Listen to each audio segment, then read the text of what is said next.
Good morning students. ಇವತ್ತಿನ ಈ ವಿಡಿಯೋದಲ್ಲಿ ಡಿಡಕ್ಷನ್ ಅಂಡರ್ ಸೆಕ್ಷನ್ 80 DDB ಬಗ್ಗೆ ತಿಳ್ಕೊಳ್ಳೋಣ. So deduction in respect of medical treatment of specified diseases or ailments ಅಂದರೆ ಕೆಲವು ಕಾಯಿಲೆಗಳ ಬಗ್ಗೆ ಏನಾದರೂ ನಾವು ಟ್ರೀಟ್ಮೆಂಟ್ಸ್ ತೊಗೊಳ್ತಾ ಇದ್ರೆ ಆಯಿತಾ. ಸೊ ಲೈಕ್ ಕ್ಯಾನ್ಸರ್ ಅಥವಾ ಡಿಮೆನ್ಷಿಯಾ, ಸೊ ಈ ರೀತಿ ಕೆಲವು ಕಾಯಿಲೆಗಳಿಗೆ ನಾವು ಮೆಡಿಕಲ್ ಟ್ರೀಟ್ಮೆಂಟನ್ನು ತಗೊಳ್ತಿದ್ದಾಗ ನಾವು ಆ ಒಂದು ಏನು ಎಕ್ಸ್ಪೆನ್ಸಸ್ ಇದೆ 80 DDB ಅಲ್ಲಿ ನಾವು ಡಿಡಕ್ಷನ್ಸನ್ನು ಕ್ಲೈಮ್ ಮಾಡ್ಕೊಬಹುದು. Okay, so 80 DDB deals with deduction in respect of medical treatment of specified diseases. Okay, ಇದರ ಅಪ್ಲಿಕಬಿಲಿಟಿ ನೋಡೋಣ. In case of individual, okay, it is applicable to both individual as well as HUF.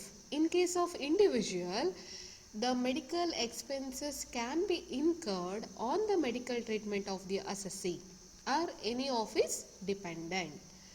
ಅಂದರೆ ಈಗ individual ಇದ್ದಾನೆ ಅಂದರೆ ಅವನ ಒಂದು ಏನಾದರೂ even ಈ ಸಫರಿಂಗ್ ಫ್ರಮ್ ಸಮ್ ಡಿಸೀಸಸ್ ಏನಾದರೂ ಇದ್ದಾಗ ಆ ಒಂದು ಡಿಸೀಸಸ್ಗೆ ಏನಾದರೂ ಮೆಡಿಕಲ್ ಟ್ರೀಟ್ಮೆಂಟ್ ತೊಗೊಳ್ತಾ ಇದ್ದಾನೆ ಅಂದರೆ ಆ ಎಕ್ಸ್ಪೆನ್ಸಸ್ಸನ್ನು 80 DDBಯಲ್ಲಿ ಕ್ಲೈಮ್ ಮಾಡ್ಕೊಬೋದು.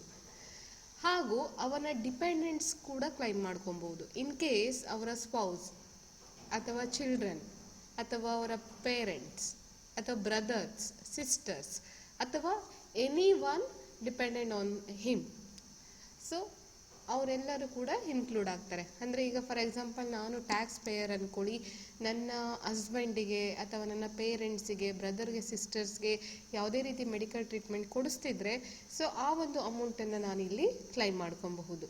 Okay, in case of individual himself or spouse ಅಥವಾ ಚಿಲ್ಡ್ರನ್, ಅವರ ಪೇರೆಂಟ್ಸ್, ಬ್ರದರ್, ಸಿಸ್ಟರ್ಸ್ಗೂ ಕೂಡ ಅಪ್ಲಿಕೇಬಲ್ ಆಗುತ್ತೆ.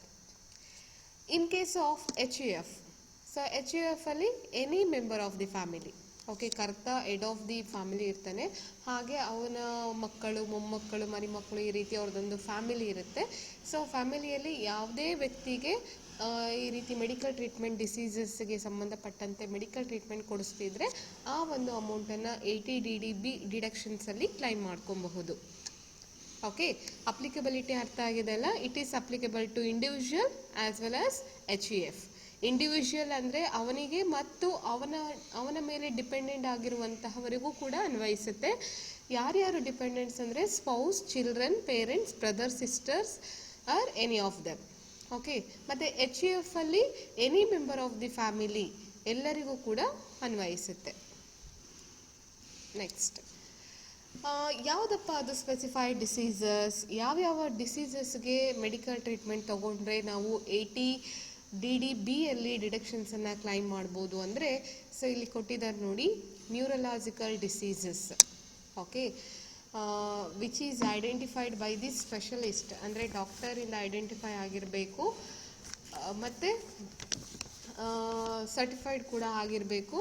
ಸೊ ಯಾವುದು ನ್ಯೂರಲಾಜಿಕಲ್ ಡಿಸೀಸಸ್ ಅಂದರೆ ಡಿಮೆನ್ಷಿಯಾ ಅಂದರೆ ಬುದ್ಧಿಮಾಂದ್ಯತೆ ಇರ್ಬೋದು, ಡಿಸ್ಟೋನಿಯಾ ಇರ್ಬೋದು, ಓಕೆ, ಸೊ ಹೀಗೆ ಡಿಫಾರ್ಮೆನ್ಸ್, ಕೊರಿಯಾ, ಓಕೆ, ಈ ರೀತಿ ಕೆಲವು ಡಿಸೀಸಸ್ ಇದ್ದಾವೆ. ಸೊ ಇವುಗಳಿಗೆ ಸಂಬಂಧಪಟ್ಟಂತೆ ಅವರು ಟ್ರೀಟ್ಮೆಂಟ್ಸನ್ನು ತಗೊಂಡಿದ್ರೆ ಆ ಒಂದು ಎಕ್ಸ್ಪೆನ್ಸಸ್ಸನ್ನು ಅವರು ಕ್ಲೈಮ್ ಮಾಡ್ಕೊಬೋದು.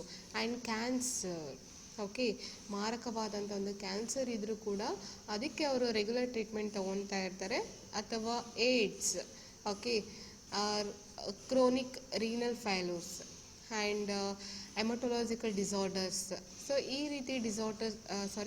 ರೀತಿ ಡಿಸೀಸಸ್ಗಳಿಗೆ ಅವರು ಏನಾದರೂ ಮೆಡಿಕಲ್ ಟ್ರೀಟ್ಮೆಂಟ್ಸನ್ನು ತೊಗೊಳ್ತಿದ್ರೆ 80 DDB ಅಲ್ಲಿ ಅವರ ಅಮೌಂಟನ್ನು ಕ್ಲೈಮ್ ಮಾಡ್ಕೊಬಹುದು. Okay, and one condition, document required ಇರುತ್ತೆ.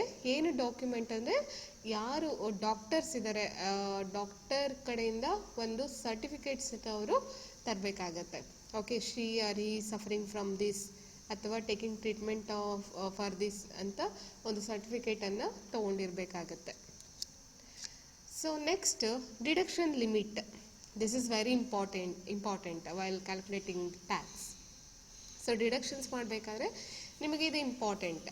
Okay, 80DDB relates to the deduction in respect of medical treatment of specified diseases.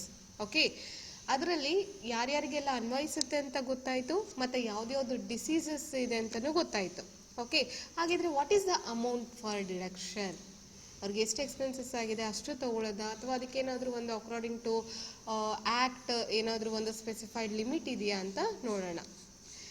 So ಇಲ್ಲಿ age of the person. Okay, ಈ ಕಡೆ age who availing the medical treatment, ಈ ಕಡೆ age ಕೊಟ್ಟಿದ್ದಾನೆ, ಮತ್ತು ಈ ಕಡೆ ಅಮೌಂಟ್ ಡಿಡಕ್ಷನ್ಸ್. ಓಕೆ, ಎಷ್ಟು ಅಮೌಂಟನ್ನು ಡಿಡಕ್ಟ್ ಮಾಡಬೇಕು ಅಂತ.